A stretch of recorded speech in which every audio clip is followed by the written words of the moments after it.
Welcome back to another episode of Skip to the Point. In this episode, I talked to David Weiss.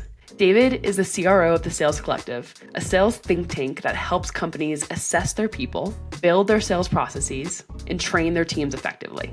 In this episode, we talk about how to ask the right discovery questions to start to understand a customer's problems. We talk about why you need to know 100% of your pipeline as an AE and how to narrow focus on risk. I found this episode super insightful, and there are so many goodies in here I started implementing right away. So I hope you enjoy this episode, and with that, let's skip to the point. Hi, David. Welcome to the podcast. Hey, Alex. Thanks for having me. Good to be here. I know we chatted previously, and I am a new AE. And of course, I am not used to the whole sales cycle. I'm only really used to top of funnel stuff. So with that, and with me trying to kind of learn the whole sales cycle, what advice do you have for me? So this is something I've actually talked about quite a bit. I once had someone say to me, hey, David, I want to get better at sales. Can you teach me sales? And I was like, I can't. It's impossible. He's like, what do you mean? I'm like, there's too much to teach. I was like, we're going to need to be together for a long time. And what I recommended to him is like, and it's the same thing I recommend to you, sales is not a singular thing. It is a amalgamation of many, many skills. And those skills are, harnessing your internal drive, mastering your head, and mastering the execution of the skills that go into sales. So, those are things like, EQ. Those are things like connecting your job to your why. Those are things like, how you maintain commitment and manage time and manage your own personal motivations. Those are things like, how do you overcome all the self-limiting beliefs that likely exist right up here? And then people go to the skills. And that's the thing. Most people just focus on the skills and they ignore all those other pieces. And then they're like, well, why am I not harnessing my skills well enough? It's like, because you got a bunch of shit going on up here too. So once you figure out the first few pieces, the skills pieces, not necessarily the easiest, but it's the easiest to break down and harness. And what I mean by that is every single role within sales has some core competencies that when you execute those pieces correctly, they lead to a successful outcome. And often those are, depending on the type of role, how you handle discovery, how you handle differentiating, how you handle presenting your solution, how you handle building business cases, how you handle understanding and rallying people that are, to use, Skip Miller's parlance, above the line, on the line, and below the line, to then, have a circle of influence inside the deal of multiple layers. That's, one. How do you then get to the person that will make the ultimate decision? How do you build the business case, negotiate correctly? All of those things are pieces. And so what I recommend people do is really think about your role. Think about all those little pieces that go into your role and just pick one piece and master that one piece, and then master the other, and the other over time, and just one at a time, and then put it back together. And now all of a sudden you have a complete puzzle that is your, ability to sell better. And so when I'm, for you as a new AE and for anyone out there that's looking to hone the skills, don't say, I want to get good at sales. Break down every single part of your job into little pieces and work to get better at that, and then move on. And then eventually you will get better at sales, because sales is a puzzle and you need the pieces to put the puzzle together. If this was you and you were starting as a new AE, what would you focus on first if you're making that jump from a BDR, SDR to an AE? Getting really, really good at problem-based discovery. Really, really good. Because if you think about all sales, if you are in sales for any other reason besides solving people's problems, please just leave the profession. Like get out of my profession. Because if you're in it for you, if you're in it for money, if you're in it for all those things, you're in it for the wrong reasons. Ultimately, the sales profession, in my mind, is all about solving people's problems. And you can't solve a problem if you don't understand it. And I don't mean like understand it at a surface level. And this is where most people fail in solving the problem. You go into an organization and say you sell, I don't know, a widget. If you're selling that widget and you're like, yep, that widget solves this problem, and the company, and you ask the company, hey, do you have that problem? And they're like, yeah, okay, cool. You need my widget. That's not solving a problem. solving a problem is you peel the onion on like, why? What else have you tried to solve that? What's gotten in your way? Where has it failed before? If we solve it, what happens? If we don't solve it, what are you left with? Like, you need to deeply understand the problem, and that's problem-based discovery. So that's all about peeling the onion on the initial thing you find. You get really good at that to start. And then from there, you can work on, connecting the dots and then the differentiation around that, and then building the business case for change and the value for that change, and then getting to the right people and rallying enough stakeholders and all of those things. But if you don't figure out that problem, you don't hone in on it and get them to agree on why they should change it and why they should change it now, then everything else really doesn't matter. Right. Yeah. And is the whole goal of, problem-based discovery is to lead them to our solution? Is that ultimately the goal? Because I find that's like the hardest piece in sales, is to say, you have these problems, all these problems. Here's the solution. And so what is that the ultimate goal, or how do you kind of go about doing that? Let's look at it from two lenses. No, that's not the ultimate goal. The ultimate goal is to understand the problem and be honest if you can solve it or not. Now, the selfish part of you is saying, well, screw you, I have a quota. Okay, well, you know what? I appreciate that. I've had many a quota in my life too. And yes, what you need to be able to do is understand problems and how to ask the right questions to walk someone down a predetermined path to get them to realize that, yeah, you are the potential right solution. However, your buyers aren't stupid. They're going to evaluate lots of other vendors as well. They're not only going to evaluate other vendors, they're also going to evaluate other priorities. They're also going to evaluate other ways of solving it. Maybe I build it in-house. Maybe I outsource it. Maybe I use a third party. Maybe, there's lots of factors. So to me, what I'm trying to do is understand a problem and advise on the multiple ways that they could solve it. I'll give you an example. When I was selling outsourced recruiting, I was selling that to Fortune 500 companies, average deal size of over $1 million. One of the things that I would do is I'd seek to understand how many positions they had open, how long they stay open for, the cost of an open position. And I would actually quantify to their business how much money they were losing because they had those positions open. But just because they could, and I'd walk them through that, and they'd be like, yeah, your solution sounds great. But I'd be like, well, hold on a second. You could also solve this by hiring more internal recruiters. You could solve this by hiring agencies to do it. But more internal recruiters mean more headcount, more fixed costs, less scalability. Agencies are super expensive. You're going to pay 25% per head. With the volume that you have, you could outsource it to a third party and get the best of both worlds. And so I also help them walk through and understand the options, because I needed them to choose to solve the problem in the way that my solution could solve it. Because then, that ultimately could then lead to, a better end result for me, but it got them focused on at least my way of solving it. Right. And I know in sales, we always say it's not about the product, it's about the problem. It's not about the product, it's about the problem. But how important is having that product knowledge to have good discovery calls? It's funny.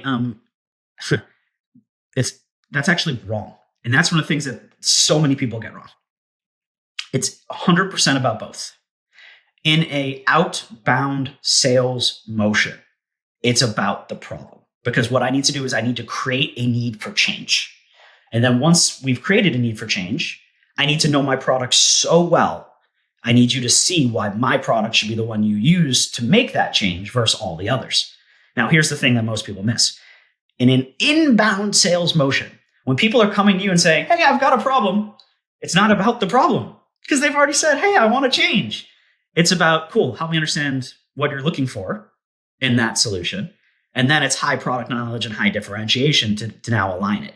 One of the things that I've blown lots of people's minds with, because they're like, oh my God, I never thought about it this way. The purpose of an outbound sales process is to get someone to be willing to go inbound to a competitor. Because they're going to go inbound to a competitor. There's running the magical, single threaded, single solution sales process these days, where it's like, oh, I discovered the problem, I'm selling it to them, and they're not going to talk to anyone else. Like, that doesn't happen anymore in the world of consensus and budgets and procurement and all of those things. They're going to talk to others. And when they do, it's going to be now a product-based discussion, because they already have decided that they have a problem and that they want to solve it, and they want to solve it this way. So now it's all product based, and the company with the best solution is the one that wins. Right. Is the reason why you say that because when they're going to a competitor, they say, oh, this person made us realize we have a problem. Whether they tell you that or not, that's what happened. Mm-hmm. I love that. I know that we mentioned that you have a little hot take that AEs typically rely too much on their SDRs. Can you talk a little more about that? Yeah. So this is one of those things where people are going to be like, okay, boomer, you're just like the old dude that, doesn't understand how the world works today. So I'm prefacing that with like, you're wrong. Stop it. Like, of course I know how the world works today. I sell to sales teams and I, coach salespeople all day, every day. So like, let's just get that out of the way. But I'm going to start with when I grew up in sales, the SDRs wasn't a thing. Every AE was a full life cycle seller everywhere in all walks of life. SDRs really came about 6, 7, 8 years ago when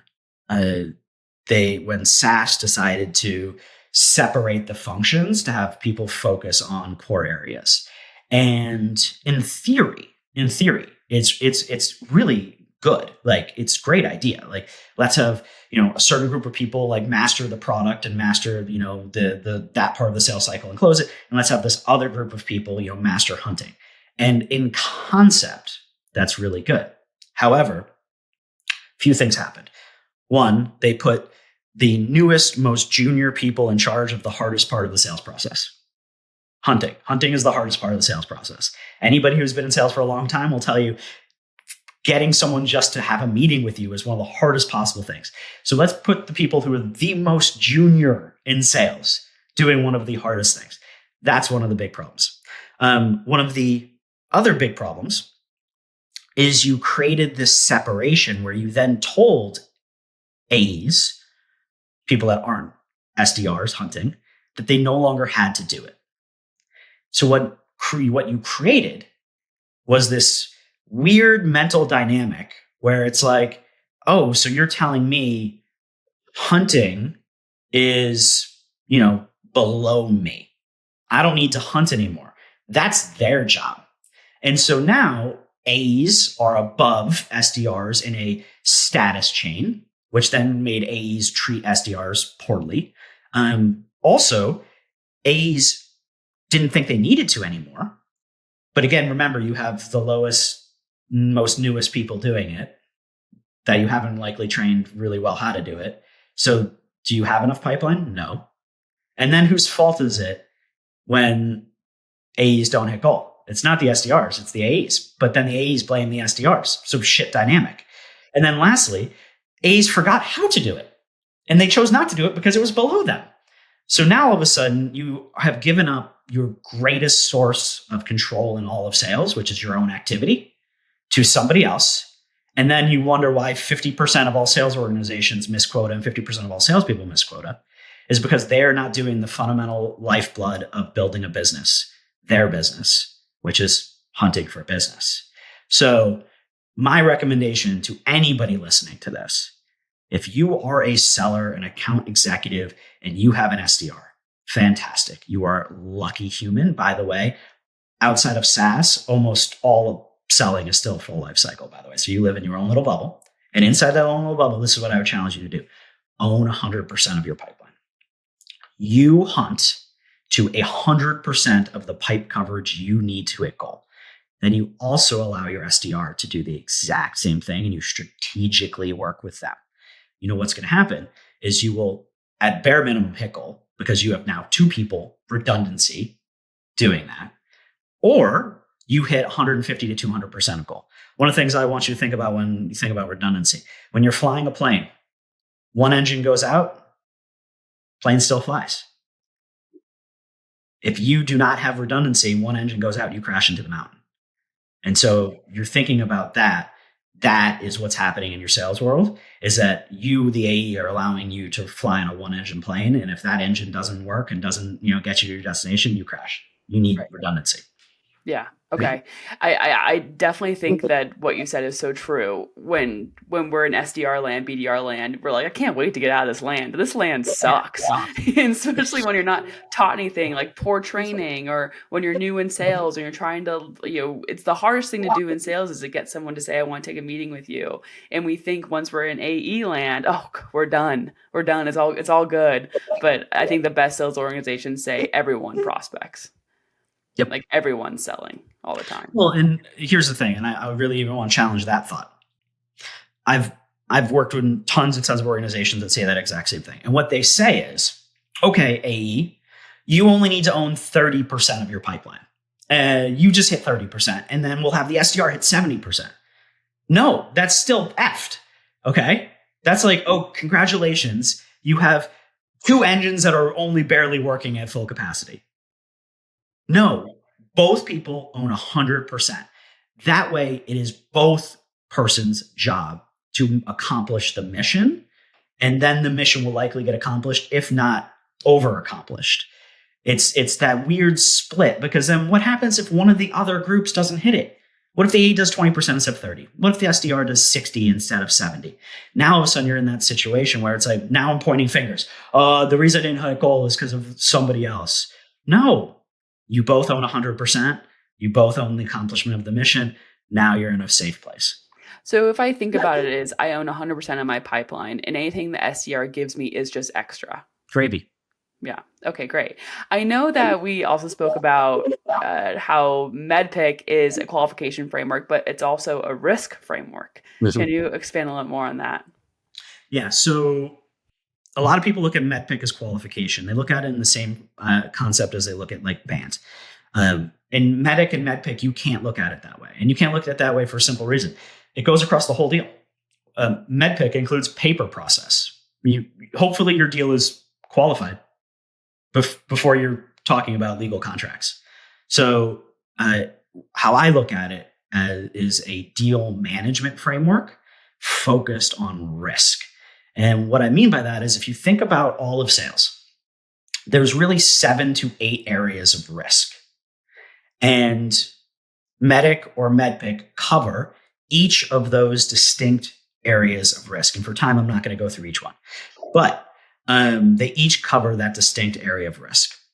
And so your job as a seller is to ultimately de-risk your deals. And the way you de-risk your deals is by breaking up, just like you break up how you learn sales into pieces, you break up your deal into pieces and you look at those individual areas. And then you say to yourself, okay, cool. What is my completeness of knowledge, understanding, client side agreement, risk on each of those pieces? I use colors for that: red, yellow, green. Each piece of MEDDPICC is a specific color, area of risk. And then my job is before every meeting and after every meeting is just to look at my deal and say, how much have I de-risked this part of my deal? And then I color code it based on that amount: red, yellow, green. And I take it a step further and I define what red, yellow, green means. And then I can look at any single deal within minutes and say, based on my definitions of red, yellow, green, based on the letter of MEDDPICC, based on that alignment, I can quickly see where every single gap is and every piece of risk is. So now I know when I'm walking into my next meeting with this company, these are some things I need to focus on to continue to move their needle, to continue to de-risk the deal over time. Is that also how you create depth? Yeah, absolutely. In your deals? So essentially creating depth in all of those pieces of MEDDPICC is kind of thinking about the risk. What other aspects are you thinking of when you're creating depth? It's all of the details behind it. So again, we've got we don't have a lot of time to dig into this right now. But it's that concept of every single component of MEDDICC or MEDDPICC is an area of risk. And inside that area of risk is the depth. So let's just use metrics as an example. Most people will have a conversation and they're like, oh, they're trying to improve win rates by 10%. That's my metric. Cool. Metrics. I'm good. I'm good on metrics. They want to improve win rate by 10%. But you're not good because now can you improve their win rate by 10%? 100%. You know what is causing them to lose. and your solution fixes all the reasons why they're losing to the point you can move that needle by 10%. Okay, let's just say that. What other solutions are they looking at to move that needle by 10%? Can yours move it more than others? If you can move it by 10%, what does that mean financially? Does that tie to a executive priority? Is that 10% greater than what your solution costs? Have you turned that into a business case? Have you verified that they have the resources to deploy your solution? Have they verified that moving that by 10% based on that business case is now a executive priority that rises to the level of something that they need to do now because it is the highest priority versus all the other things that they may be thinking about? Has a executive as well as all members of the decision team signed off as your solution as a solution that they want to buy? And have they validated the business case? And has the executive that needs to get budget or spend budget agreed to the business case? If you can't answer yes to all of those questions, metrics is not done. But most people stop at, we want to improve win rates by 10%. So that's what I mean by level of depth inside each letter. We want to improve win rates by 10% is red on a red, yellow, green scale. Getting to the point I just mentioned is green. That's the level of depth on all the pieces that you need to get to. Oh, I love that. I'm gonna write those down for next time I'm discovering metrics. All right, David, my last question for you is, you obviously, sales changes very fast. I think trends change super fast. What was good even 2 years ago is not working now. So my question for you is, what trends do you see right now that are successful? So here's what I challenge. Wherever you spend time is where you find success. And I fight people on this notion that, oh, well, what works then doesn't work now. Have you done the work? Have you really done the work? That's where I challenge folks, because they may be like, oh, email's broken. Well, it's because you're sending out thousands of shit emails. Oh, phone calls don't work. No, phone calls work. You're not making enough of them. Social is, the only way. Well, if your message sucks on social, no one's going to respond to you. In-person events don't work. No, in-person events actually work quite well. You just aren't managing the event properly and creating a compelling enough message and all of those things. Everything works if you work hard enough at it and do it correctly. What is the problem with most people today is they lack a couple things. One of them is critical thinking. The other is the desire to work hard. And if you think critically about a problem and you work hard enough at that problem, you will find success. But what most folks do is they try it for an hour or a day, and then they say, oh, it didn't work. I challenge anyone. Have you put in the hours, put in the reps, and done it at a quality level? And if you have and it still doesn't work, please call me and tell me what that thing is, and we can have that conversation. But the problem is what worked before doesn't work today. That's not the problem. The problem is the effort, the critical thinking, the quality. It's all of those things. I always challenge people, start there. Right. Oh, I love that. I love that. Well, thank you so much, David, for being on the podcast. Yeah, my pleasure.